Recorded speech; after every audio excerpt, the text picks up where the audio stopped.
Hello, my viewer. Thank you very much for joining us once again on Health Now Show, supported by Bansol Health Community Services. And we are here for your health. As you know that Health Now Show, we call it your health friend. And we look at your mental health, we look at your physical health, and we work with experts so that they can be able to guide us in areas of health so that we can live quality lives and healthier lives and be able to do many things in our lives. You remember last time we were at St. Bridget Hospital in Kiabu Town, and they hosted us, and Dr. Anne and the team, Edna, the nutritionist, Juliet, the nurse that attends to the patients in the dialysis unit. And I've been seeing a lot of feedback that you have been giving, and I want to really appreciate you. And I continue to request you to share, to subscribe on our YouTube channel, Health Now Show, and so that many more people can be reached. And when we were here, we also thought it is important that if we could be able to work together with a patient who is going through dialysis. And St. Bridget is very gracious to us once more and have allowed us and requested one of their patients who could come and be able to share. And we have Teresa with us. She's going to introduce herself, and she's going to take us through her journey. And then she will tell us what she'd like you as our viewer, you as our supporters, you as our community to do for her. And I continue to request you, subscribe, follow us on our Facebook, and share. I repeat that, share, so that we can all work together. And thank you so much for being faithful and being our good friends and working with us. And without further ado, I would like to welcome Teresa, and so that she can introduce herself to us, and from there we're going to work together with her. So kindly introduce yourself. Thank you so much for having me here. Yes. My name is, people call me Teresa, but my name is Teresiah Waruingi. Yes. Yes, I was born here around in Kiambu. Yes. And I'm 34 years old right now. As you've said, I'm a renal patient. I've been a renal patient. Renal means kidneys. Yes. So I've been a renal patient for the last 14 years. Okay. Yes, at 34, but I've been a patient for the last 14 years. So you can imagine, I got sick at 19 years old. 19 years. Yes, 19 years old. That was in 2009. I was born normal. Okay. Let me first start by saying that I was born normal. I had no problems even when I was growing up. I was okay. I was this active, hyper girl. I didn't have any issues with the health apart from I used to get infections like tonsillitis. Yeah. But that was just normal for many kids, and even it's an infectious disease, so you can imagine I will get it from school. But that's the only challenge that I had while growing up. Otherwise, I was this hyper girl. I remember even in high school, I was a games captain. Wow. Because I was just this hyper active girl. Yes. But when it came to 2009, I finished my Form 4 in 2008. Okay. But now in 2009, I started getting sickly. You know, like the way you will get like typhoid or such things. So when they took me to these local clinics, as you know, as Africans, that's what we do. You when you get sick, you will take your baby to a clinic there, and they are treated, and they are given whatever they are treated, whatever the most of the people, they will treat you for infections or something of the sort, and they will give you antibiotics, and you go home and get well. Funny enough. Yes. But after when I got sick, this was a serious sickness, not like the ones for the infections. No, the tonsillitis. Yes. Yeah. So when they took me to the clinics, they sent me now to the main hospital, which by then was this Kiambu District Hospital by then. Yeah. So when they took me there and some tests were done and they ran me so several tests. But what the first doctor noticed was the high blood pressure that I had. It was extreme. In fact, I remember at first it read an error. Severally, it read an error. Then at some point, it came to 280s over 160. So that was extremely high. And the doctors just gave me drugs by then. But they actually, I remember the doctor asking my sister, who brought this girl? And she said she came by herself. You walked, yes. You walked to the How did you hospital. walk to the hospital? That was what the doctors were Because asking. of the high blood pressure. Yeah. But we didn't know that this was going to something else, that this hypertension was causing more damage to my body than we even knew. So when they diagnosed me with hypertension and they gave me drugs and they to manage the hypertension, we went home. Actually, I was not even admitted. We went back home and I was on those drugs for some time. But now, within few months, I was not still okay. Okay. So they took me now to a private hospital. But they gave you medication to manage the stabilize- pressure. yeah, to Yes, manage so then the pressures were not actually, they were not changing as you will say, but they were okay. They were coming down, not the normal high. No, they were not. I will say they were coming down, but they were not under fully controlled measures. So what happened? My mom thought it would be good we go to a private hospital, and which we did. We went to one called Nazareth Mission Hospital, and that is where I remember the consultant would only come on Friday, and we had gone on a Tuesday. So we waited for him, but they admitted me. Okay. Yes, and when the doctor came and saw the reports, the medical labs that had been done, the doctor looked at them and I was like, wow, this girl is sick. And you know what? This girl has what we call chronic kidney disease. But the best person who can diagnose her with that is a specialist. So he sent me that day to Kenyatta National Referral Hospital, and that is where we went. In fact, they discharged us that day and we went to Kenyatta with my mom. I remember that is the first time I saw my mom stressed.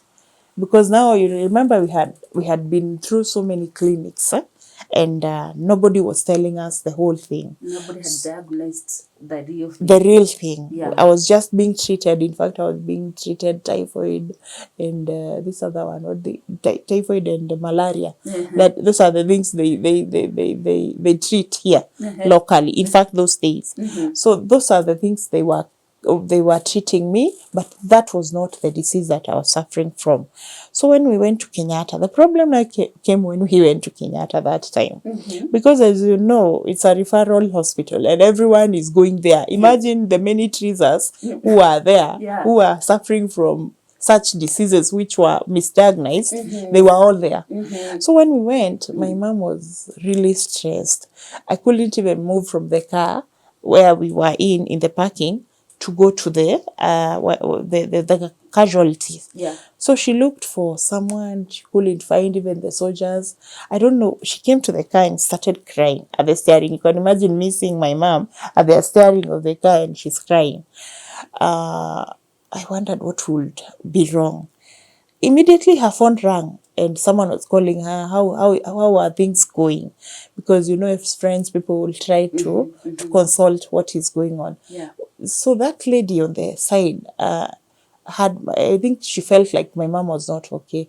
And when she tried to explain, my mom just, the lady offered to something. And I think I saw my mom writing down, she was offering a friend from that hospital. And that is how the friend came and helped us, and we went to see a specialist, the kidney specialist. Yeah.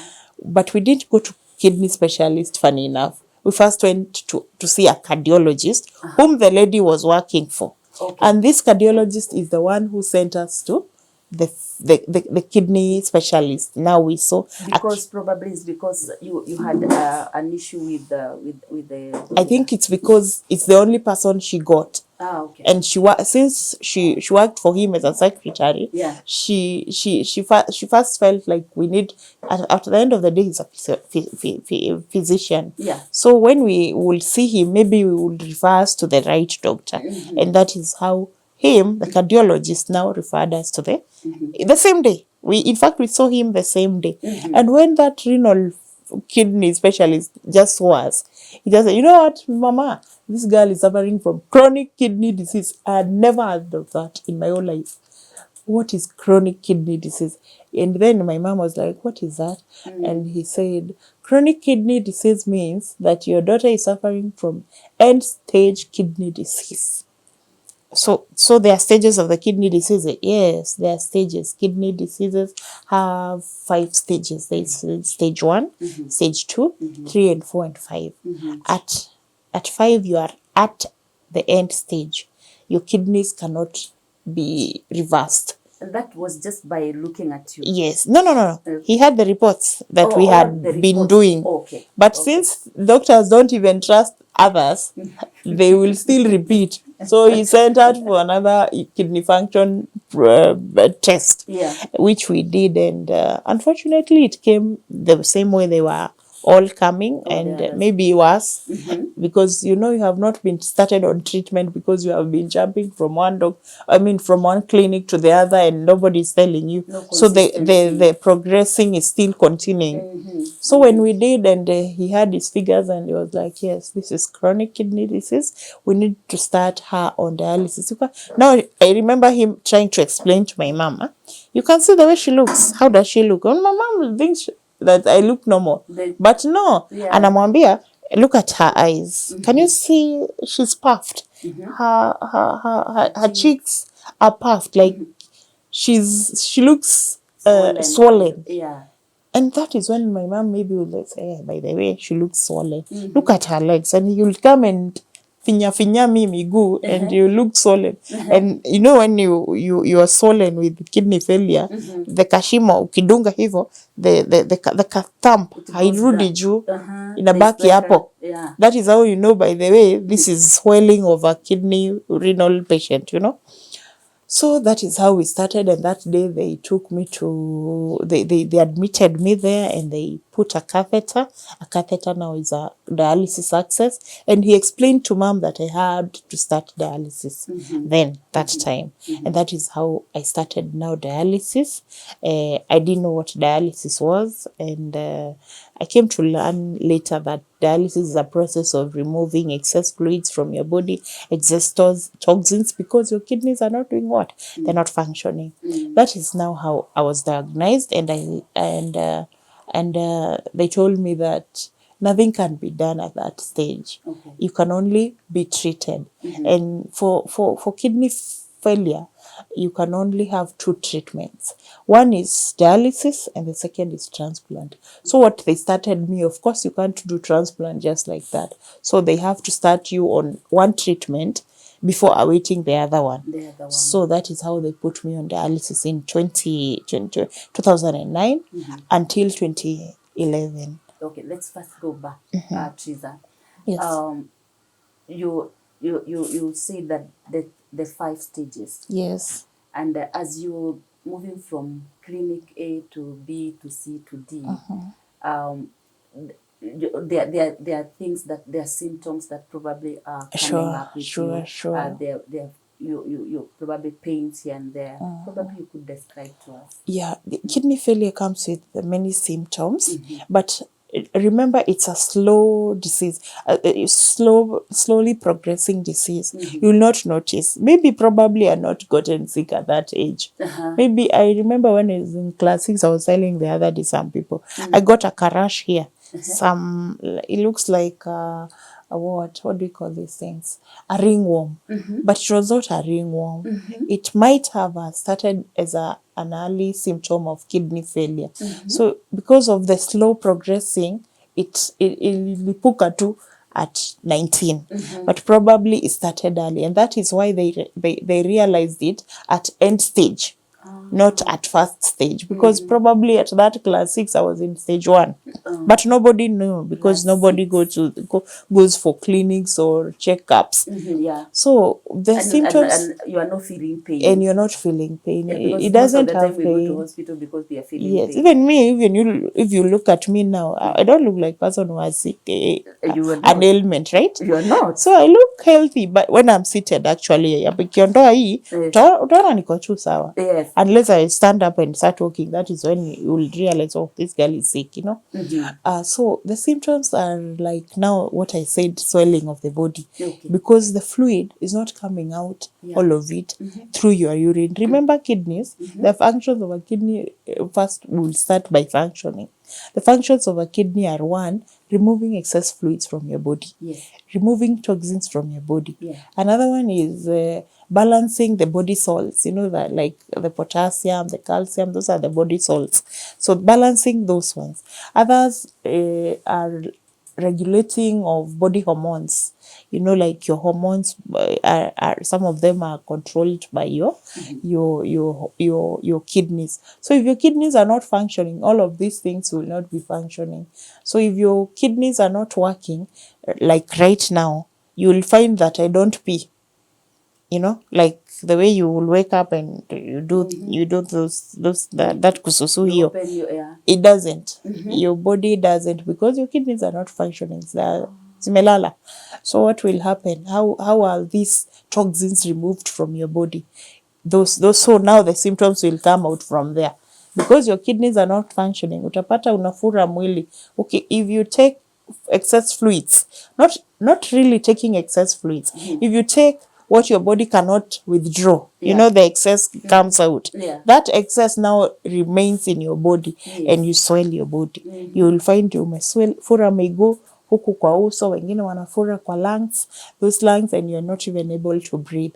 That's another symptom. Another symptom of kidney failure is short breaths. You can't breathe well. Another symptom is what now? There's so many symptoms, but most of them come from the other one. Okay. Yes. They are related. Yes, they're interrelated. They are interrelated. Yes. As we go on, I'll remind you more of the symptoms. Okay. So now you have been diagnosed. This is 2011. Yes. But you say you had noticed something that was not really diagnosed as kidney failure issue. Yes. Because at that point we could not say probably failure. We could say the progression. Yeah, the progression. Yeah. So now we are at 2011. 2011. Yes. Take us through. Okay, now at 2011, remember now they have diagnosed me fully with chronic kidney disease, right? End stage. So what? And probably before we get that, I get interrupting you. It's okay. You've been told chronic kidney disease. When it is mentioned like that, yes. How did it feel? I don't know if I reacted anyhow, because I actually didn't even understand at that point. You know, there is this denial now that is getting into you when the doctor tells you. And the doctor who diagnosed me with, I really thank him, because he's that guy who does not hachekangi, anakwambia tu what it is. You are suffering from this, and this does not have cure. You know, so when someone tells you that and you look sickly and your parents are just there wondering, guy, hatapona. Even if we do what? No, hatapona. And he keeps insisting that you're not getting well. It has no cure. It has no cure. In fact, that hit in my head, up to now, I keep telling you, well, it has no cure. And I'm not expecting to get healed anytime, but I am on treatment all through my life, and that is what will happen all my life. In fact, he put that at first. It took me into denial, but later I got out of it. I will explain with time. But now when that was the reaction, my parents, I think from that time they don't even love that doctor, because of telling them the whole point, which I don't blame anyone for, because on their side, maybe they took it wrongly, and on his side, he was saying the ugly truth. I call it the ugly truth because it's ugly, but at the same time is the real truth. It's true that kidney failure has no cure, but it is true that you can live on treatment, Yeah. both dialysis and transplant. Yeah. So that is how now from 2011 I got, after being diagnosed, we started dialysis. I did dialysis for 2 years, but now at this point, my mom was simply, my mom, especially my mom and my dad, they were only looking for money, because as I said, this is a very expensive disease. Okay. And treatment is not easy. Dialysis at that time, I remember we used to pay 6,000 per session, session. and that you're doing 2 sessions a month. Remember this time, at this stage, you need transport, because you cannot even use public means. You're really sick. You need special help, special restricted meals. You don't eat anything when you're in dialysis. You're on restricted diet. We'll come to that. Yes. We'll come to that, because you let us know Yes, how what is taken with is. time. Yeah. So that is how they realized, I think the better treatment is not dialysis but transplant, and that is how they planned for my first kidney transplant. I'm saying the first because I will explain with time Yeah. why it was the first. So in 2011 we did a fundraiser, and they took me to India, and I did my first kidney transplant, which my sister donated. My big sister was the donor, and it was a good match, and everything went on well, and they implanted me the kidney, and I went back to normal. I went back to peeing. I would love to appreciate my sister for doing that, because it was her sacrifice that helped me get my life back to normal. I'm telling you, you will have seen me that the other symptom is kukosa kukula. Okay. You lack, you get, you have no, what do we call it The now? appetite? The appetite goes down. You can't even eat. If you had seen me by that time I was doing transplant, I remember those doctors were telling my dad, because my dad was my caregiver in India. They were telling, this girl has to hit 48 for us to go to take her to the You are less theater. than 48 kgs Imagine. that time. Yes, I Yeah. was less than 48, because I remember you could see these bones popping out. It was that serious. But I thank God, because I was able to hit 48, and we did the kidney transplant in 2011 October.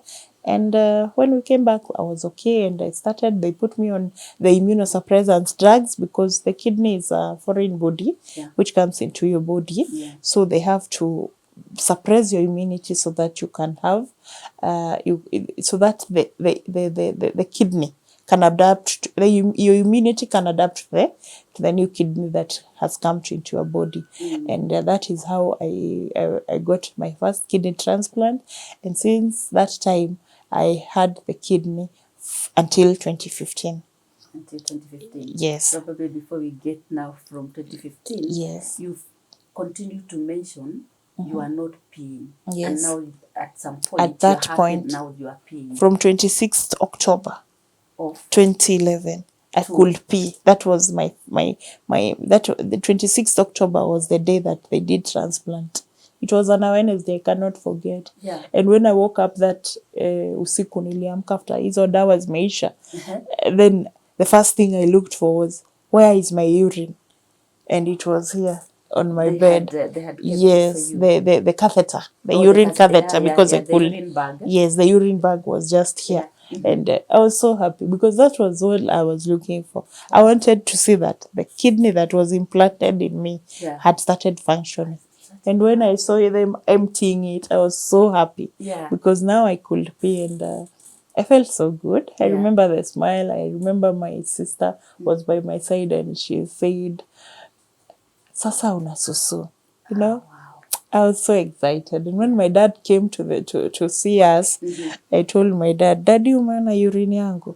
Now I can pee." And we were so happy that I could pee again. And that is the function of a kidney. That is that is what they call the first stage, the first function of a kidney, that you can pee. Actually, so sometimes I think we take it for granted. take it for granted. Yes, peeing is something you cannot just take for granted. Huwezi amka hivyo ufikirie ni wewe tu.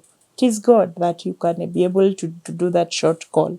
And most of us, it becomes like, it's just, yes, I'm pressed, I go. And you are even complaining, kwa nini nashinda nikisikia kususu? And then you even say, nimekunywa maji mingi. Yes. I've taken a lot of water. Why did I take? In fact, you should appreciate. Why did I take a lot of water? I keep telling the driver to stop.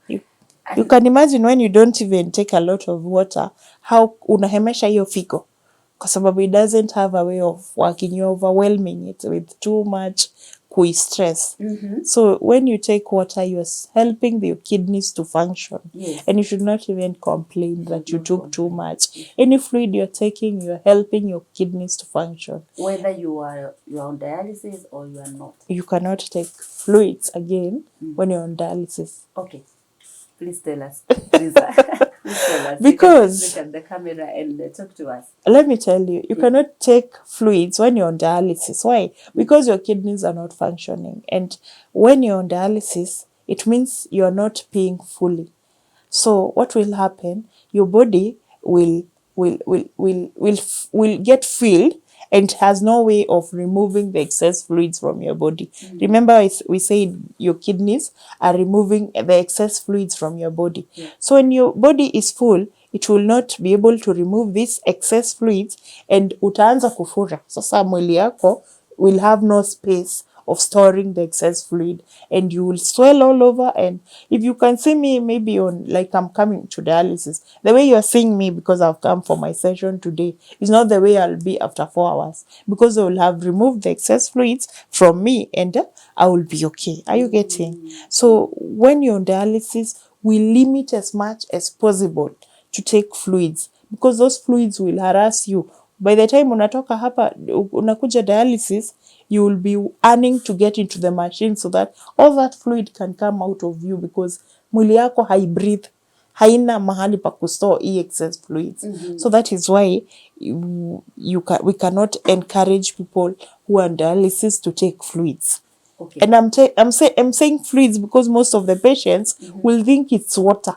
It is not water only. It's all anything that is fluid, because inaenda inajakwa.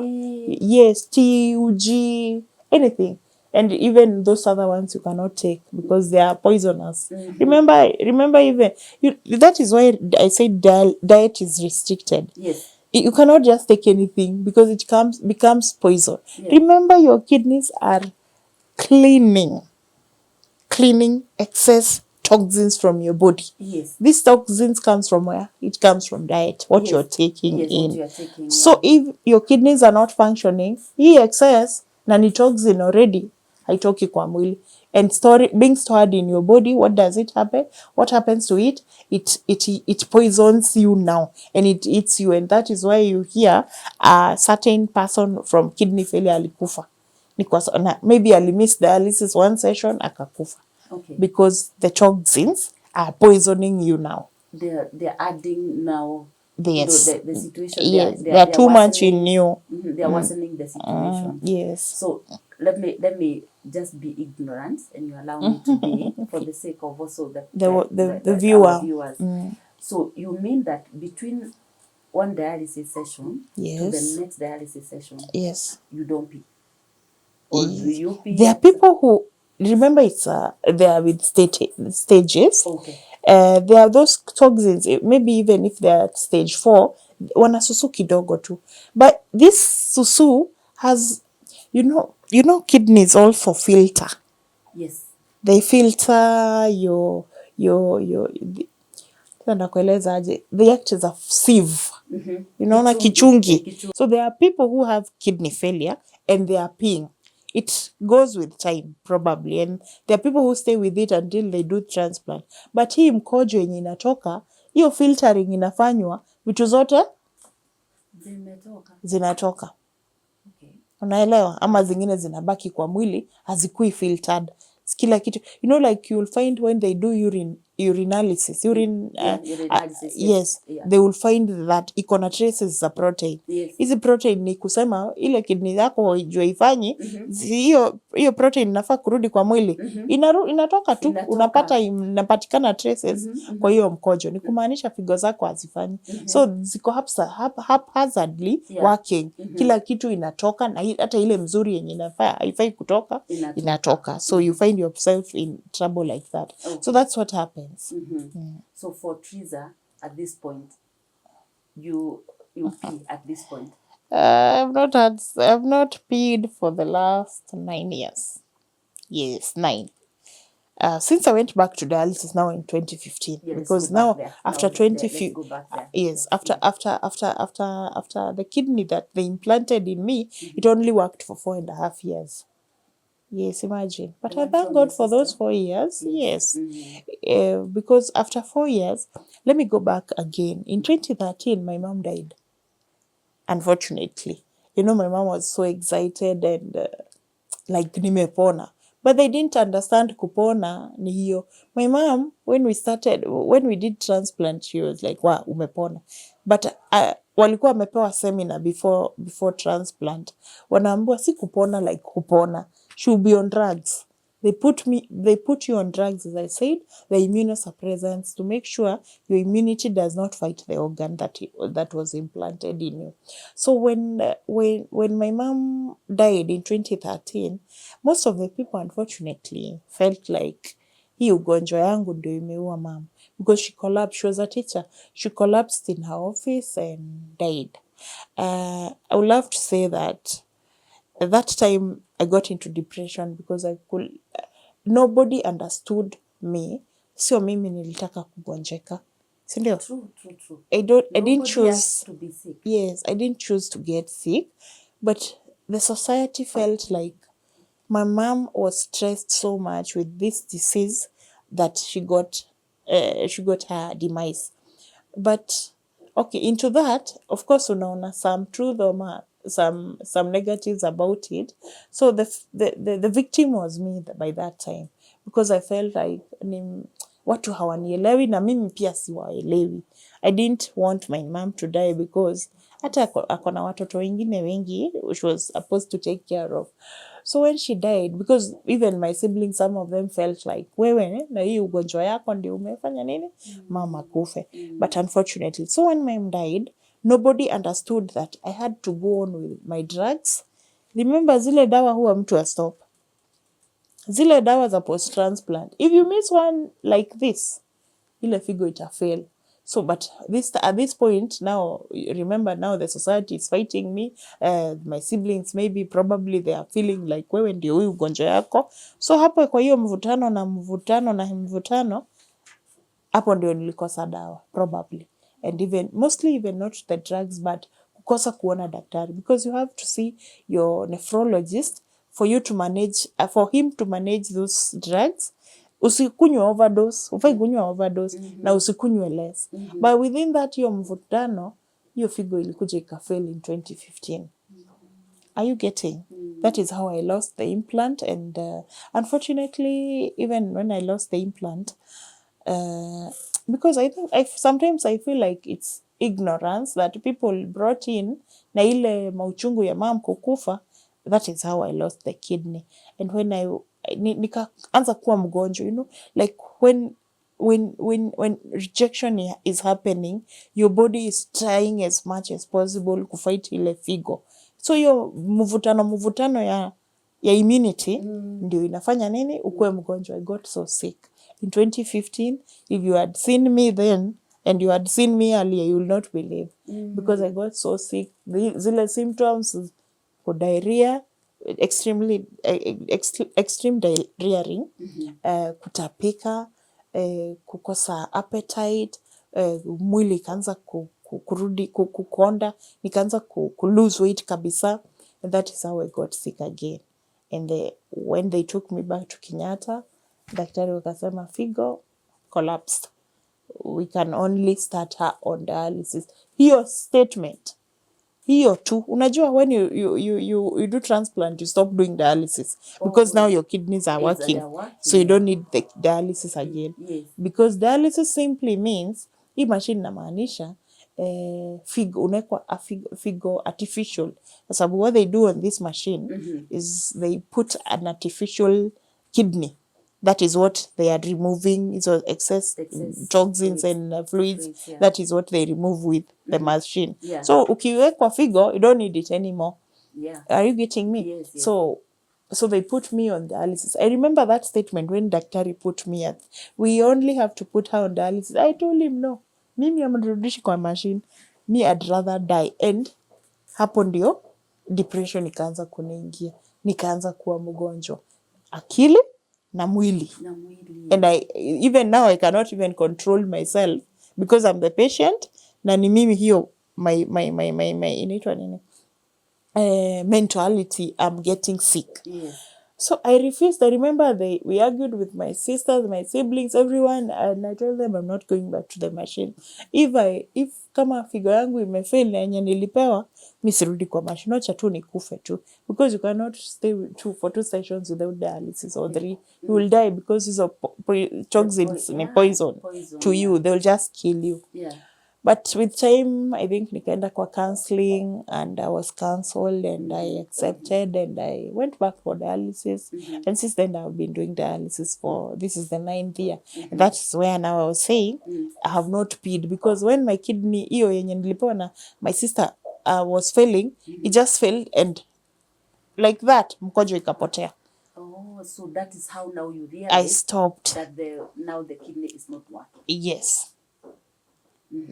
Okay, what made me them realize that the kidney was not working is because every month you do UECs. UECs means urea, creatinine, and electrolytes. That is the functions of a kidney. Yes. It's niliwaambia functions of a kidney. Yes. So those 3, that is the kipimo wanafanya kuonyesha figo hazifanyi kazi. So with that, they will see that the creatinine zimeshow. Creatinine is a form of substance inatolewa na figo. I like the way you're explaining to us and to our viewers, yeah, because some of those words are long. Yes, so creatinine, unapata iko juu. Kama sahii nikifanya uzione, ziko juu sana. Juu. They actually do it before dialysis. So ukifanya dialysis zitapungua. Because kidney imeshatoa. Imeshatoa. So unafanywa before, ndio ujue kama kabisa figo zako zinafanya. So and the weight is also taken, because I've seen you were taken weight. Yes. That's not it. Now you know why they are taking weight, by the way. They are taking weight to know, na kama tumajiti kama utu nikikunywa, tunaenda na sisusu. So itabaki kwa mwili. It will be unlikely for me to add weight within a 2 day, 3 days period. Are you getting me? But it is very likely that what I took from today is Tuesday, right?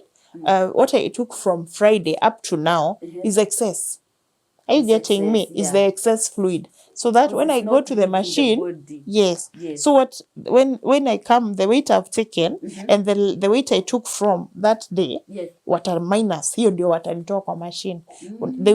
Sasa tuseme niliingia na 60, nilitoka na 68 kilos. Na leo nimeona ni kama ni 71 point something. So hiyo wata differentiate. The difference is what they are going to remove on the machine, because it's unlikely ati nimenona na siku mbili. Are you getting me? Yes. The way you are putting it, nimenona na siku mbili. It is not possible. It's not possible. So that is the difference that they remove. They will, for the procedure. Yes, now. For the fluids now. Yeah, the fluids that they are removed. Yes, what they can't count, what they can't know how much I added is the creatinine, because haiko in form of fluid, iko huko kwa hiyo uchafu. Unaelewa? Si ati inaweza pimika, but probability ni ati itatoka na juu iko kwa bloodstream. Are you getting? So itatolewa hapo in between. Na sasa that is the UECs. So that is the kipimo wanafanya kujua level za figo zako zinafanya zimefika wapi. They will know. With that UECs, they are able to know, are you in stage 1 or in stage 4 or in stage 5. So below 20%. Below 15%, let me say 15%, that is the stage 5. inaenda ikikuja hivyo. Okay. So unaweza pata from 80 to 100, hiyo ndio stage 1. Okay. Are you getting? So hivyo ndio kuonyesha hiyo ndio percentage, and in that creatinine I would love to tell patients, especially those who are watching here right now, that with that UEC, hiyo ndio itakwambia uko stage gani ya figo ya zako kufail. So ukipata unaambiwa uko end stage kidney disease, don't think that the doctor just assumed. No, alimeangalia hiyo UEC zako, akaona uko, tuseme amekwambia uko stage 5. Angalia hapo kuna kitu inaitangwa EGFR. Are you getting? That one tells you yes, estimated glomerular filtration rate. Okay. Are you getting? Because that's the function of a kidney. So hiyo ndio inakwambia maybe daktari ameona iko 15 ama 14 ama 9. Sasa ndio anakwambia uko stage 5. Hana time. Sometimes our doctors will not go telling you, I'm telling you because unaona hapa imeandikwa akona patients wengi hata yeye understand. You can imagine nephrologist, one is to how many patients? 2 million. So hana hiyo time ya kushinda akikwambia nimeangalia hapa ndio nikaona iko 9 ndio ninakwambia uko stage 5. Just understand. Hata wewe jua hizo kuangalia kusoma. Kwa nini ananiambia hivyo? Hata mimi I learned, by the way. I learned by myself. Initially I told you I was even depressed. I didn't know these things. But when I came and did your counseling, nikakuja understand, nikakuja nimejua what it means to have chronic kidney disease. Hivyo ndivyo nimeanza kujikubali, and I have learned to even want to know more about the disease, learn more about the disease, and that is how I've been managing and I've been able to manage the disease. Okay. So that is how tulikuwa tunasema kuhusu nini. You know, my brain just disappears. No, it's okay. We were now going that the kidney has failed. Yes. Yeah, before we now move from 2015, so that now it has failed, you have gone back to dialysis. Yes. When we were here the last time, we were with a nutritionist, Edna, and she was taking us through and telling us the do's and don'ts of feeding when somebody is having that, you are going through dialysis. Not necessarily the same day, but when you are at large, yes, a patient. So probably you could give us a glimpse of how your nutrition is, how you feed.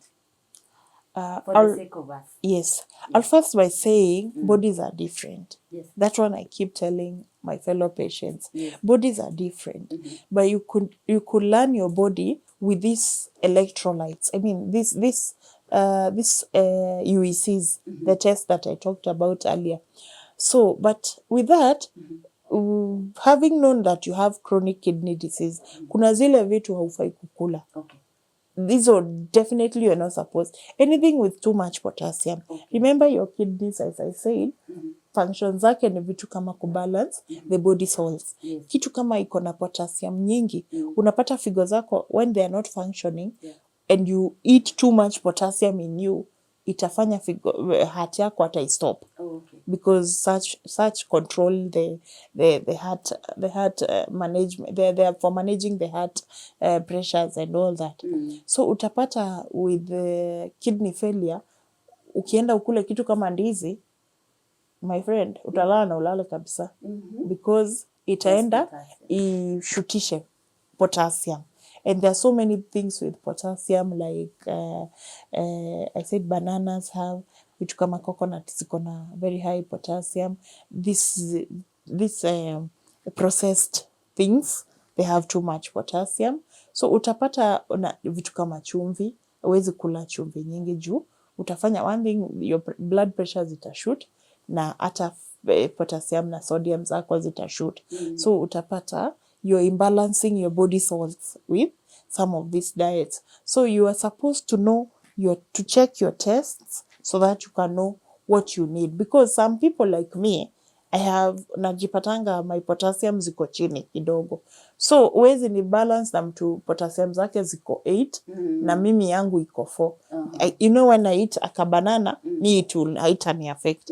Lakini someone else with a potassium of 8, because the normal should be I think 3.5 to 5. Okay. So you see, when yako iko 6, when ukule banana ita shoot. So you should always know your test so that you can know. And the best person to advise you on that is the dietitian. Kwa sababu ataangalia test yako, akwambie let's do this.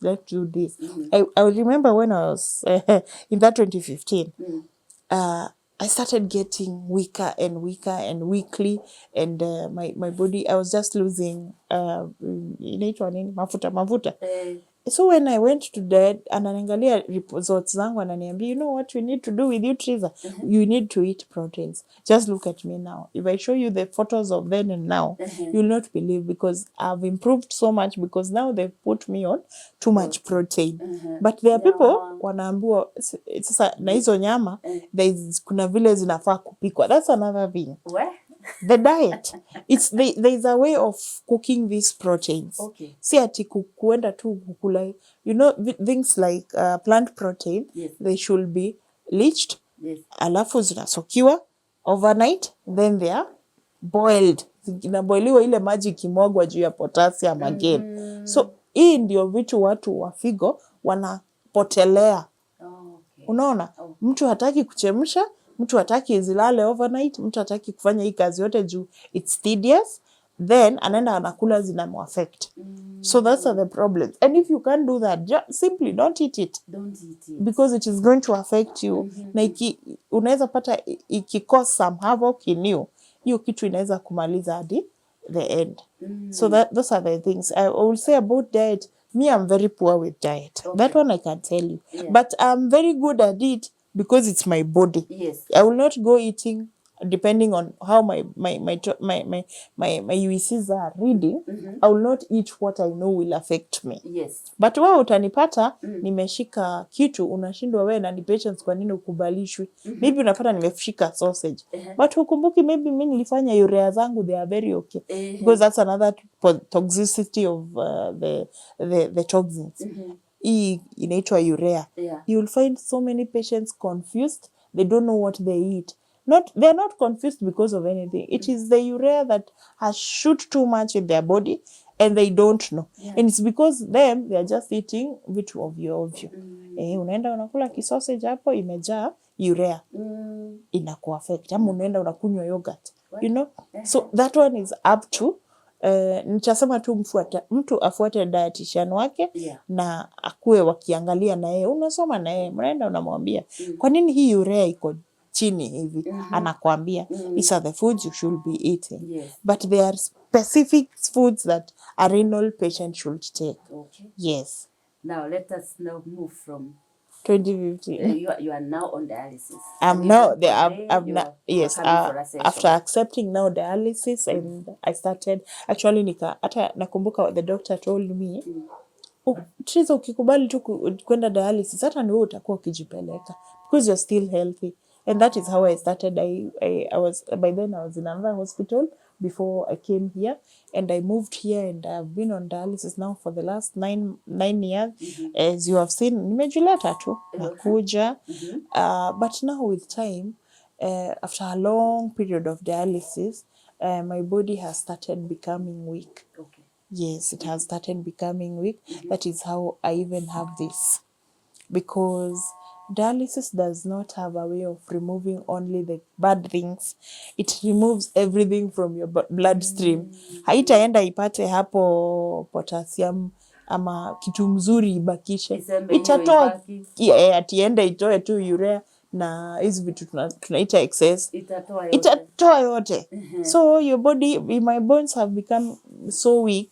They are brittling and nitakwambia aje, ni kama zile vitu mzuri zinatolewa kwa mfupa, and they have I've started getting bone deformation. And so when I asked the doctor, he said you can do transplant.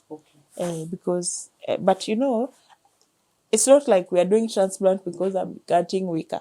We were supposed to do this transplant earlier.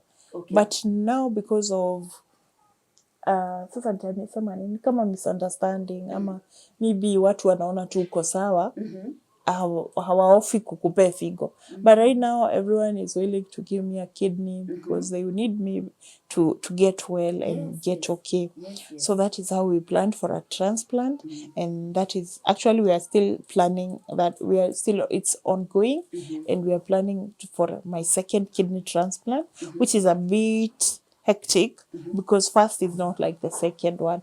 Remember, the first one had failed, and they need to desensitize your body to remove the excess antibodies that have built up with time because your body had received a first implant.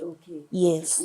So the second transplant becomes a bit expensive and a bit hectic because they have to desensitize your body so that it can accept a second implant. A second, yes, like ndio immunity yako unajua sasa hii imengojea anything that coming in ni kama askari tu, ni kama hao wameenda Haiti, you know?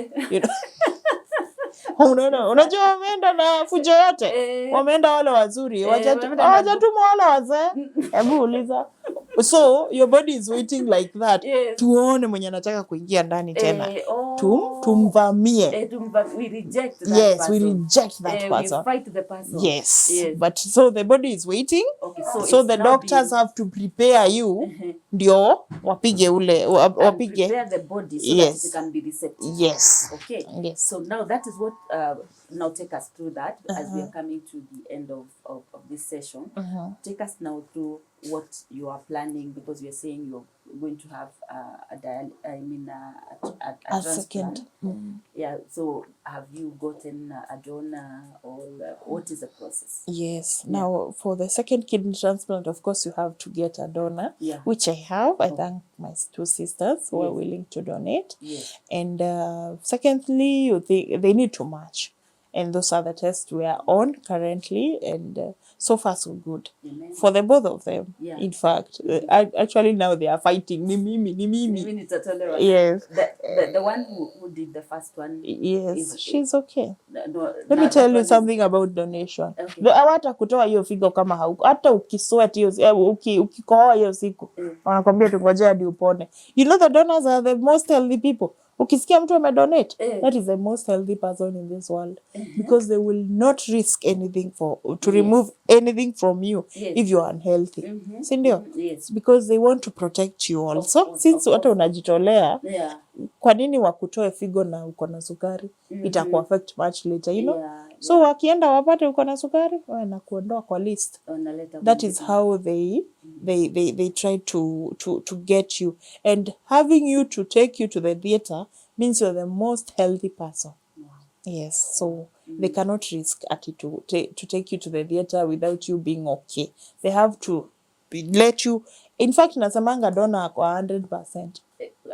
Ako mzima kabisa. Yeye hafai kuogopa. So your two sisters now they are fighting to see who is okay. They are good. And so far the test for donation, the pre-evaluation test, they're done one to the other. So ukienda upatikane hiyo umefail, unatolewa haraka sana.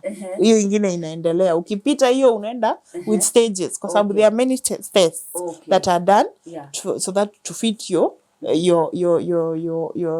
recipient. So na alafu they are very expensive. So hawezi fanya zote pamoja. Ni wanafanya ya kwanza hata ile wanafanyanga ni kuangalia blood group.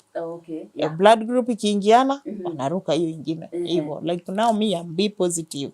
So my sister one is O, one is B. So that is fine. It's okay. By the way, I keep telling people in organ donation, rhesus factor does not count. Like wewe uko negative na mimi niko positive, hiyo count. Wanaangalia tu O atapay everyone else. B ata receive from B only. Whether negative or positive. Na C mambo ya C mtaondoa. C na O, B, A na hivyo. Ita receive A ata receive from A ama O. O ata receive from only O. Unaelewa? Yeah. Haezi receive from any other blood group. Any other, Yes, that is how they do. There is the universal donor. Yes. The O is the universal donor? O negative is the universal donor. Okay. When it comes to blood group. Yes. When it comes to blood transfusion. Okay. But when it comes to organ donation, ndio ninasema tuondoe mambo ya plus na minus. Okay. Tuhesabu tu O as a group. Just O ndio anapea kila mtu. Okay. AB ana receive from kila mtu. Okay. You see AB ata receive from O, ata receive from B, ata receive from A. So hao watu wako sasa wewe utapika figure, God forbid figure yako ikifail utapewa na A na O. Na O. Yes. Okay. Any O ama any A. Okay. Now we are at that preparation for the kidney transplant. The second one now. Yes, the second kidney transplant. You remember Lona Irogo? Yes. You know Lona had I think 3 transplants. Okay, I didn't know how many. Yes, but I knew she had kidney failure. Yes, she had like 3 kidney transplants and yes, one from her dad, one from her brother, and I think one from her kama ni sister ama ni brother. And you can have as many kidney transplants as you can. Bora tu ina fail, unaweza wekwa ingine, and bora you are healthy. Okay. Like I have a friend of mine who has done 3 and cannot have more because his body has become deformed because of calcium. Sijui ilikuja ikashuka sana, akadeform, so hawezi pata figo ingine. But you can have as many as you can. But the best thing is to nurture zenye umepewa. But unajua si kutaka kwa mtu figo, hiyo figo ina fail. Inaweza ninaambianga watu ni kama hizi nywele wa mama anaekaa kwa kichwa. Hizi weave. Zinakuja zinaharibika then unawekwa ingine. Yes. But si kusema ati ni mwili yako juu imekaa 3 months ama 1 month ama wengine hata wanakaa nazo miaka mingi wanaosha na wanakaa mzuri. So it depends with your body how it adapted to the implant that uliekwa. So now, apart from the tests that are being done by your sisters and yourself, financially, you need a lot of money because as I said, it is an expensive, having the second one is very expensive. And generally I said about kidney failure ni expensive. But now the second one, since inakuja na nini tunafanya test, they are very expensive. Kuna vitu zinaitwa plasma exchange, they have to lower your immunity or lower your antibodies, which by now shoot hizi zenye nilikuwa nawaambia zile askari lazima zitafutiwe njia ya kupigana nayo. So they do this what they call plasma exchange or plasmapheresis, a very expensive procedure that is done to lower your antibodies. So for that, so unapata pesa ina shoot sana. Actually, you may find even this target of $1 million that we were given, it may even exceed because remember you have antibodies, anti-immunosuppressants that they are buying and they are very expensive kwa sababu ya kumaintain ile figo. Pia kuna vitu kama nimesema dawa hizo za immunosuppressants, they are also very expensive. Remember this is a second one, utapata wanapandisha dose. So it is a bit expensive and they give us that 5 million target, which we are looking for. Actually, I would love to say that my fundraiser is very soon. You can just look at the camera. Yes, I would love to ask. This camera. I love to ask plead from our viewers, from your viewers, that my fundraising is on 4th of November this year, and we are pleading from you all to help me so that I can get my health back. I can heal. I have been sick for so long. All I have always done is always support my people, my followers. I also have so many followers. So I would love to ask everyone to help me so that I can get my health back, get back to normal. Hata mimi nijenge taifa mkiijenga. Tuijenge sisi wote. Mwache kuniachia nikapake rangi na maybe sitaweza. So in short, I am trying to tell you that my fundraising is on 4th of November. I will be happy to get your support.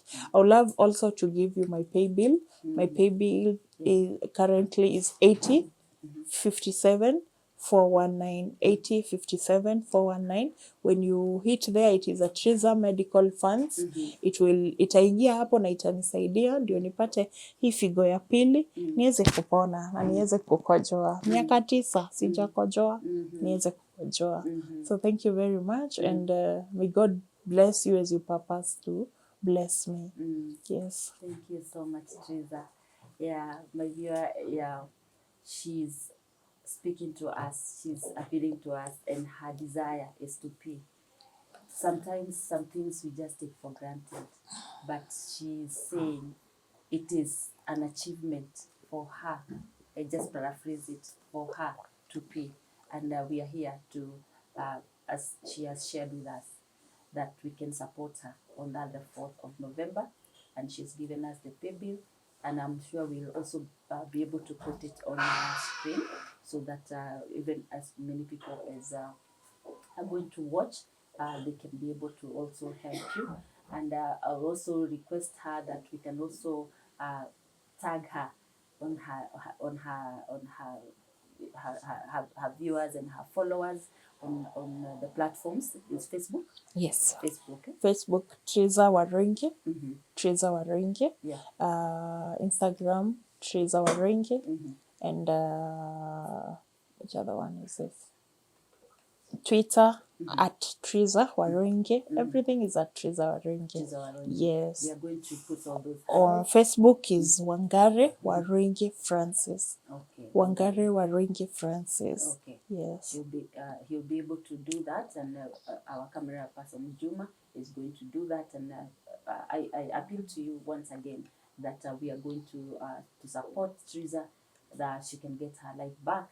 She can walk around like any other person, like all of us, and I believe that it will be a blessing to her.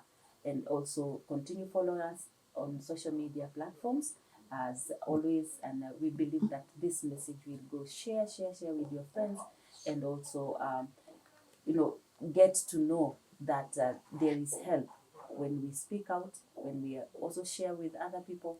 There is help. People will come, and we have seen people when an appeal like this one that Teresa shares comes out, people come and support. Teresa, I want to thank you so much for your time. Thank you. Thank you so much. This information. Thank you. I must say that I've learned quite a lot. That's me. I always want to help people through education of the renal, because that is what I lacked when I started. I got sick, and I would love to create awareness through my experience so that people can learn, especially us Kikuyus here. Yes. We most of us, we don't want to know about our health. It is very important to know about our health for us and for our kids and for those who are our parents, because it is very important. Health is the best wealth. It's true. It's the greatest wealth we can all acquire from. And that is my last statement here. Health is the greatest wealth. Okay. And I have learned that with time. Yes. And thank you so much for that You're information. welcome. This is going to go a long way in sensitizing us and sensitizing everyone, and educating all of us, and sharing this information. And may the Lord bless you. Amen. And Thank heal you. And heal you. Keep safe. Yes, and heal you. Keep healthy. Thank you so much. My viewers, until next time, thank you so much. And I also want to take this opportunity to thank St. Bridget's Hospital in Kiambu Town for availing this opportunity for us to come and talk with Teresa, even as she goes to her dialysis session shortly. Thank you so much, and until next time, God bless you, and bye. Yes.